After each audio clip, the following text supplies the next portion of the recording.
Bonjour à tous, c'est Tissam. Je suis très contente de vous retrouver dans cette vidéo où je vais à nouveau vous parler de LinkedIn et je vais vous dire aujourd'hui comment avoir vos premiers contacts sur ce réseau social professionnel. Alors les contacts, quand on démarre sur un réseau, c'est vraiment le nerf de la guerre. On a envie d'avoir des contacts, plein de contacts pour montrer justement qu'on est en réseau, qu'on est en lien et finalement ça laisse dire un petit peu qu'on a de l'importance si on a beaucoup de contacts. Clairement, si sur votre profil il y a 2 contacts, ouais, je comprends, ça le fait pas. Ok, si vous commencez à avoir 100, 150, 200 contacts, là j'imagine que ça va commencer à vous faire plaisir. Donc je vais vous expliquer vraiment comment bien faire et obtenir vos premiers contacts parce qu'il suffit pas de cliquer sur se connecter, se connecter, sur se connecter.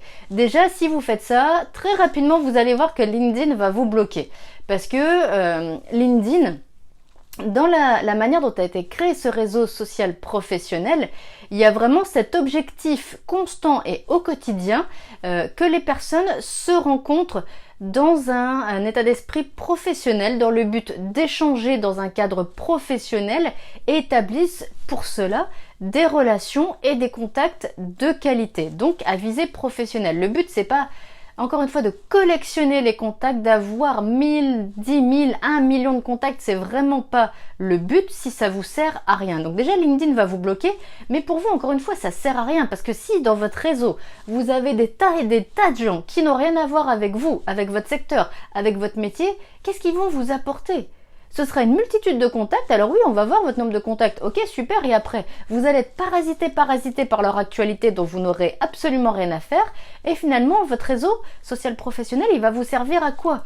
Vous n'allez pas pouvoir entamer des échanges sur une potentielle embauche ou demander des conseils ou avoir des infos pertinentes pour votre métier. Donc ça sert à rien. Donc encore une fois, les contacts, il vaut mieux en avoir moins, mais des meilleurs contacts. C'est vraiment, il faut être sélectif pour avoir des contacts de qualité, parce que très clairement, vous pouvez avoir 1000 contacts qui vous servent à rien et 2 contacts qui vont vous faire énormément avancer dans vos démarches, dans vos recherches. Donc il faut absolument être sélectif, c'est très important. Donc la première chose, quand vous débutez avec le réseau social, finalement c'est un petit peu comme la première fois que vous avez votre téléphone portable. Je ne sais pas si vous vous en souvenez, mais la première fois que vous avez votre téléphone portable, qui vous mettez en contact en premier ? Les gens qui sont proches de vous. Vos parents, vos frères, vos sœurs, vos amis. C'est logique, c'est les gens auxquels vous pensez spontanément, que vous connaissez et que vous côtoyez au plus proche et au quotidien. Et LinkedIn, ça va être pareil. Quand vous allez débuter sur le réseau, quand vous allez commencer à créer votre profil et à chercher des contacts, vous allez commencer par les personnes que vous connaissez. Voyez dans votre entourage professionnel, si vous en avez déjà un. Voyez les personnes que vous aimeriez avoir dans votre réseau social professionnel. Comment faire ? En haut de votre profil sur LinkedIn, il y a un moteur de recherche, une barre de recherche, dans laquelle vous pouvez commencer par mettre le nom de la personne et son prénom, la personne à laquelle vous pensez, que vous connaissez, que vous voudriez avoir dans votre réseau social professionnel. À partir de là, la personne va ressortir si elle est sur LinkedIn. Si vous ne la trouvez pas, c'est quasi sûr qu'elle n'est pas sur LinkedIn. Ou alors que vous avez fait une faute d'orthographe à son nom ou à son prénom, attention. Petit point de vigilance aussi, sur LinkedIn, où il y a des millions et des millions et des millions de personnes, vous allez voir que parfois il y a des personnes qui ont le même nom, le même prénom. Donc faites attention à bien demander la personne que vous connaissez, même s'il y a plusieurs personnes qui s'appellent comme elle. Donc tout simplement, vous mettez le nom et le prénom de la personne dans la barre de recherche sur votre profil et vous allez voir apparaître la personne que vous recherchez. Après, tout simplement, vous faites se connecter pour lui envoyer une demande de contact. Et voilà, elle va la recevoir. Après, libre à elle d'accepter ou d'ignorer. Et si elle accepte, eh bien vous allez recevoir une notification disant qu'elle fait maintenant partie de votre réseau, cette personne. Donc ça, ce sont les personnes qu'on va appeler de premier niveau. C'est votre premier cercle, c'est le cercle le plus proche de vous. Il y a 2 autres cercles, à minima il y a 2 autres cercles sur LinkedIn, le niveau 2 et le niveau 3. Le niveau 2, le deuxième cercle, ce sont les contacts de vos contacts.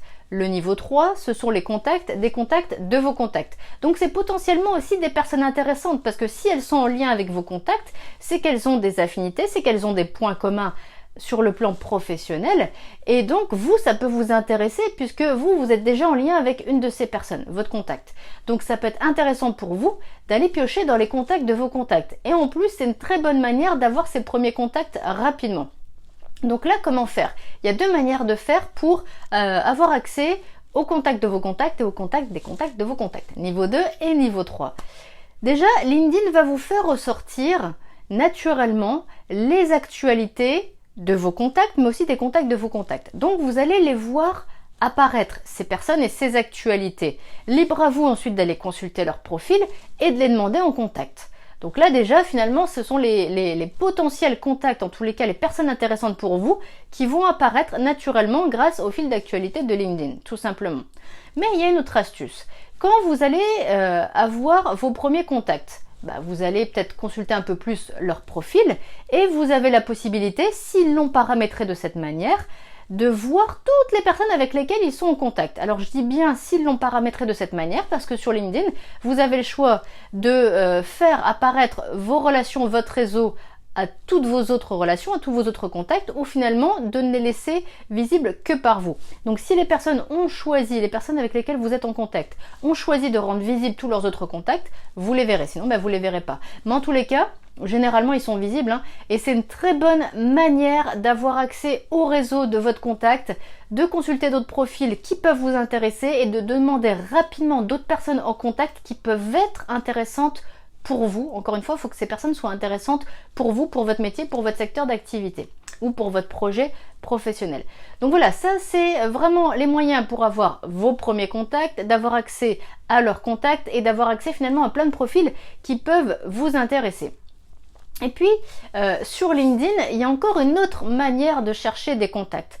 Pas seulement dans les personnes que vous connaissez, pas seulement dans les contacts de vos contacts. Vous pouvez un peu aller à la pêche aux personnes que vous ne connaissez pas encore, qui ne font pas forcément partie des contacts de vos contacts, mais qui peuvent être intéressantes pour vous. Comment on fait ça? Je vous ai dit, il y a une barre de recherche, il y a un moteur de recherche sur LinkedIn qui vous permet de trouver plein de personnes intéressantes pour vous. Donc, je vous ai dit tout à l'heure, mettez déjà le nom de la personne que vous connaissez. Ok, ça c'est une première manière de faire. Mais pas seulement. Sur LinkedIn, vous pouvez mettre d'autres filtres. Vous pouvez chercher des personnes à partir du nom d'un métier ou à partir du nom d'un secteur d'activité. Vous pouvez ensuite rajouter d'autres filtres comme le lieu. Par exemple, cibler une région, cibler votre région comme ça. Si par exemple vous travaillez, je sais pas, dans la vente, vous pouvez mettre vente Paris. Et là, vous allez voir toutes les personnes qui travaillent dans la vente à Paris et qui sont sur LinkedIn. Et là, vous allez pouvoir commencer à avoir accès à plein de profils qui peuvent vous intéresser.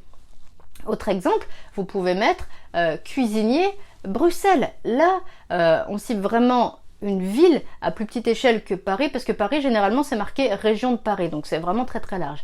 Là, vous pouvez vraiment cibler un métier, vous ciblez une ville, et super, vous allez voir à ce moment-là, par exemple, tous les cuisiniers de Bruxelles, et vous allez pouvoir commencer votre mise en relation et commencer à développer vos contacts. Et puis, alors, une chose qui est très intéressante aussi sur LinkedIn, vous pouvez mettre un autre filtre qui est la langue de profil. Pourquoi c'est si intéressant? Parce que LinkedIn, c'est un réseau qui est mondial. Donc vous allez peut-être finalement voir des profils de personnes qui sont à l'autre bout du monde. Et leurs profils, ils seront peut-être rédigés en anglais, en espagnol, en arabe, que sais-je, mais en tous les cas, peut-être que vous n'y comprendrez rien. Donc pour vous éviter ça et pour optimiser votre temps de recherche aussi sur LinkedIn, parce que quand on commence à développer son réseau, ça peut vite prendre beaucoup de temps. Pour vous économiser ce temps-là, sélectionnez, mettez un filtre pour la langue de profil, mettez la langue que vous parlez, et vous allez voir que finalement, les autres profils vont pas ressortir. Donc ce sera beaucoup plus pertinent pour vous. Ensuite, chose très importante. Je vous ai expliqué comment trouver des contacts. Je vous ai expliqué qu'il y avait une fonction qui s'appelle se connecter et qui vous permet d'envoyer une invitation à la personne que vous souhaitez voir dans votre réseau. Il y a aussi une autre fonction qui est finalement d'ajouter une invitation, d'ajouter une note. Donc en gros, c'est ajouter un message à votre demande de contact. Il y a énormément de personnes qui ne le font pas et c'est une erreur. C'est une erreur parce que ajouter un message, ça va déjà personnaliser votre demande de contact et en plus, mais vous allez énormément augmenter vos chances que la personne réponde oui. Parce que la personne, elle va pas forcément répondre oui. Si elle veut pas vous avoir dans ce réseau, elle va ignorer votre demande de contact et vous ne ferez pas partie de ses contacts, tout simplement. Mais pour vraiment augmenter vos chances que les personnes acceptent vos demandes de contact, ajoutez un message. C'est super important. Je vous donne un exemple. Imaginez que finalement, on soit en dehors d'un réseau dématérialisé, virtuel, qu'on soit dans la rue. Dans la rue, il y a potentiellement des personnes que vous pourriez demander en contact. Vous n'allez pas aller les voir et leur dire « donne-moi ton numéro ». Donne-moi ton adresse. Non, Vous allez personnaliser, bien évidemment. Vous allez expliquer votre démarche, dans quel secteur vous êtes, qu'est-ce qui vous intéresse, pourquoi vous avez envie d'entrer en relation avec cette personne. Et bien, finalement, sur LinkedIn, il faut absolument l'aborder de la même manière. Je vous l'ai déjà dit plusieurs fois dans mes autres vidéos sur LinkedIn. LinkedIn, ça repose sur la confiance. Donc, il faut aussi mettre la personne qui ne vous connaît pas en confiance pour qu'elle ait envie de vous faire entrer justement dans son réseau. Donc, le message que vous allez pouvoir ajouter à votre demande de contact, il est limité en termes de caractères. À ce jour, il est limité à 300 caractères. Donc, vous ne pouvez pas en mettre des tartines, j'ai envie de vous dire. Vous devez vraiment faire court et aller à l'essentiel, comme finalement beaucoup de choses sur LinkedIn ou finalement en recherche d'emploi. Faites court, allez à l'essentiel et votre message va passer beaucoup plus rapidement et il sera d'autant plus efficace parce que justement, vous n'allez pas le parasiter d'informations superflues. Comment vous pouvez faire?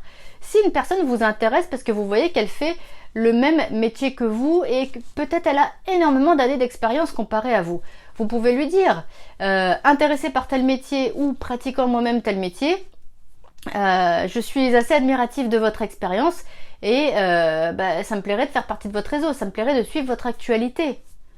Et voilà, et ça y est, c'est fait, le message est passé avec la demande de contact. Et forcément, ça va bien plus donner envie de vous accepter dans le réseau, de mettre ce message-là qui montre votre envie, votre intérêt et votre motivation et la raison qui fait que vous demandez la personne en contact.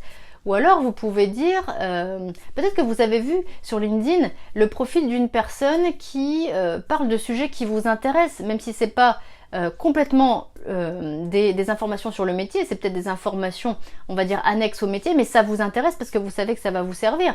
Donc vous pouvez dire, telle thématique que vous développez m'intéresse, ou vous parlez de ça et ça m'intéresse, je serais ravie de faire partie de votre réseau, je serais ravie de suivre votre actualité. Et voilà, ça y est, c'est réglé.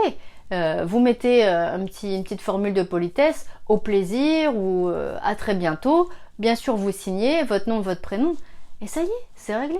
Et voilà, vous l'avez fait. Vous avez fait un super message de demande de contact, très sobre mais en même temps efficace. Et vous allez voir que la plupart de vos demandes de contact comme ça vont être acceptées. Donc vraiment faites-le, ça prend pas beaucoup de temps. Je vous ai donné des exemples, vous pouvez les reprendre tels quels en les adaptant peut-être un tout petit peu à votre secteur et à la raison qui fait que vous demandez la personne en contact.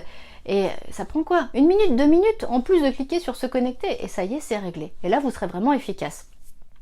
Chose importante aussi, quand vous allez demander des personnes en contact sur LinkedIn, la demande de contact, c'est la première fois où vous allez parler à la personne. C'est la première fois que vous allez entrer en relation avec la personne. Donc, s'il vous plaît, dans cette demande de contact, ne lui demandez pas un travail. Ne lui dites pas « je veux vous envoyer mon CV ». Non, ça se fera après. C'est vraiment trop rentre-dedans, trop agressif et clairement, ça n'engage pas la confiance si tout de suite vous demandez quelque chose.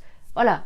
C'est comme si vous disiez recrutez-moi, je vous donne mon CV, recrutez-moi. Non, c'est pas comme ça. Il faut y aller beaucoup plus en douceur, beaucoup plus subtilement. Et cette étape de proposer vos services pour un emploi, ça viendra après. D'ailleurs, si ça vous intéresse, que je vous développe ça dans d'autres vidéos, vous le mettrez en commentaire si vous voulez que je vous explique un petit peu comment postuler sur LinkedIn et comment le faire de la bonne manière, comment le faire efficacement. Voilà, j'en ai fini avec cette vidéo. Encore une fois, si vous avez d'autres questions sur LinkedIn, sur le réseau, sur les contacts ou sur autre chose, en dehors même de LinkedIn, n'hésitez pas à mettre tout ça en commentaire, je vous répondrai et si besoin, je vous ferai d'autres vidéos sur ma chaîne YouTube. Voilà, moi je vous dis à très bientôt et bon courage pour vos démarches.